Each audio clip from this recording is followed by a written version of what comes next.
అమర్ ఇంటి ముందు కారు ఆపి కోపంగా కారు దిగి ఇంట్లోకి వెళ్ళిపోతాడు. పిల్లల్ని కూడా పట్టించుకోకుండా. దాంతో పిల్లలు టెన్షన్ పడి రాథోడ్ని ఏమైంది రాథోడ్ అని అడుగుతూ ఉండగా ఏం కాలేదు, అంతా మంచే జరిగింది, మిస్సమ్మ బుజ్జమ్మ ఇద్దరు హైదరాబాద్ వచ్చేశారు అని గంతులేసుకుంటూ చెప్తాడు రాథోడ్. ఆ మాట విన్న పిల్లల ఆనందానికి అవధులుండవు. కానీ మనోహరి చెంబ ఇద్దరు షాక్ అవుతారు. రూమ్లోకి వెళ్ళిన అమర్ ఆరు బాగి అమర్ ఉన్న ఫోటోని పట్టుకొని కన్నీళ్లు పెట్టుకుంటూ ఉంటాడు. ఏడుస్తూ ఉంటాడు అమర్.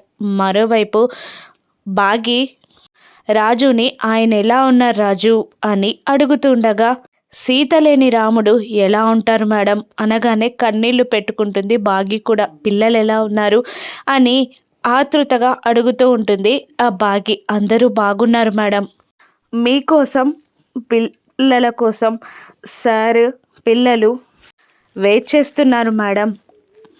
ఆరు పాప కోసం మీకోసం సార్ పిల్లలు చాలా వెయిట్ చేస్తున్నారు మేడం అని అంటూ ఉంటాడు రాజు. కన్నీళ్లు పెట్టుకుంటున్న ఆ బాగి ఇంకా 2 ఏళ్ళు ఎలా దూరం ఉండాలో అర్థం కాక తికమక పడుతూ ఉంటుంది బాగి. అమర్ కూడా ఆ బాగి ఫోటో పట్టుకొని వెక్కి వెక్కి ఏడుస్తూ ఉంటారు.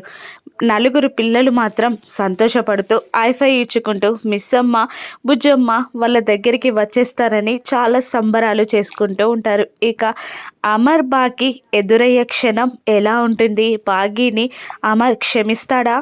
మనోహరి ఆ బాగిని మళ్ళీ ఏదైనా చేస్తుందా? రాను ఎపిసోడ్స్లో చూద్దాం. Thank you for watching.